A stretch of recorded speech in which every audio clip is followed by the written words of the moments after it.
Comme chaque soir, nous vous donnons la parole, vous, électeurs, vous, citoyens, avec notre format itinérant, Parole de citoyen, Sophie.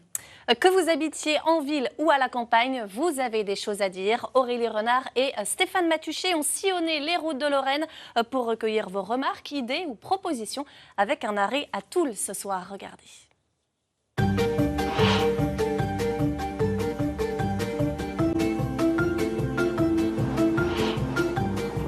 Aujourd'hui, nous partons pour Toul, ville moyenne de Meurthe-et-Moselle, une sous-préfecture de 15 000 habitants, confrontée aux problématiques classiques des communes de cette taille. Des commerces qui désertent le centre-ville, des finances contraintes par la baisse des subventions, et puis un sentiment d'insécurité qui grandit.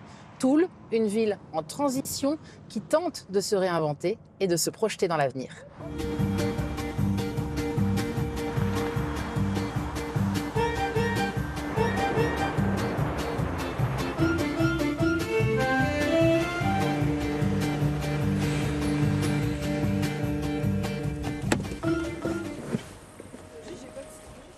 Et vous, comment vivez-vous votre ville? Nous avons décidé de venir à votre rencontre ici depuis la place du marché. Vous avez la parole et ceux qui ambitionnent de vous représenter vont devoir y répondre sans détour. Ma question, ça fait longtemps qu'on l'a posée. On aimerait bien avoir un marché couvert. Pour tout dire à Paulette, eh bien, il y avait un projet il y a quelques années en plein centre-ville où on avait trouvé une cellule commerciale subventionnée à 80%, etc. Et le propriétaire, au dernier moment, s'est désisté pour que la ville puisse acquérir cet endroit et qui était très bien situé sur le centre-ville. Donc Paulette, je suis désolé, il n'y aura pas de marché couvert. Il y a 3 marchés quand même sur le centre-ville durant la semaine. Et puis il y a nos commerçants de proximité en centre-ville qui sont là pour vous accueillir avec un parapluie quand il pleuvra, malheureusement pour vous. Il y a un véritable souci au niveau des commerces à Toul, que quasiment tout le monde relève. Donc qu'est-ce que vous pourriez faire pour maintenir une activité commerciale qui pourrait nous donner envie de sortir et de nous promener dans la ville de Toul? Alors Marina, si vous vous baladez un peu partout en France, vous pouvez vous rendre compte que le commerce de centre-ville est en train de subir une mutation dans toutes les villes moyennes et même dans les villes plus grandes. N'allons pas si loin que ça, restons à Nancy, où il y a quelques problématiques, notamment au niveau de l'habillement. Les grandes enseignes ferment les unes derrière les autres. Et ce que peut faire une ville, ça relève de l'initiative privée, bien entendu, l'ouverture et la fermeture d'un commerce.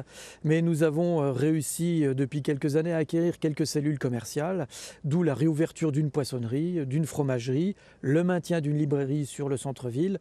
Jeune maman d'une petite fille de 4 ans qui s'appelle Alia. C'est vrai qu'avant, il y avait beaucoup d'activités pour jeunes parents de 0 à 3 ans, mais actuellement, elle a 4 ans et c'est vrai qu'il n'y a pas beaucoup d'activités à faire pour les enfants de cet âge-là. Pouvez-vous faire quelque chose? Alors, chère Laurie, ça veut dire que vous n'êtes pas au courant de ce qu'on fait. Il va falloir venir en mairie et puis on vous indiquera toutes les possibilités pour pouvoir occuper votre enfant durant les mercredis, les samedis, les week-ends, puisqu'il y a beaucoup d'activités qui sont mises en place par la collectivité, mais aussi par le tissu associatif. Et nous sommes là, bien entendu, pour vous accompagner et bien vous expliquer tout ce qui est mis en place sur la ville. Est-ce qu'on pourrait embellir et attirer les visiteurs et les touristes de passage, peut-être en mettant les monuments historiques en valeur? Et pour tout vous dire, les touristes, la saison dernière où nous avons passé un très bel été ici à Toul, ça a été plus de 130 000 personnes qui ont visité nos monuments.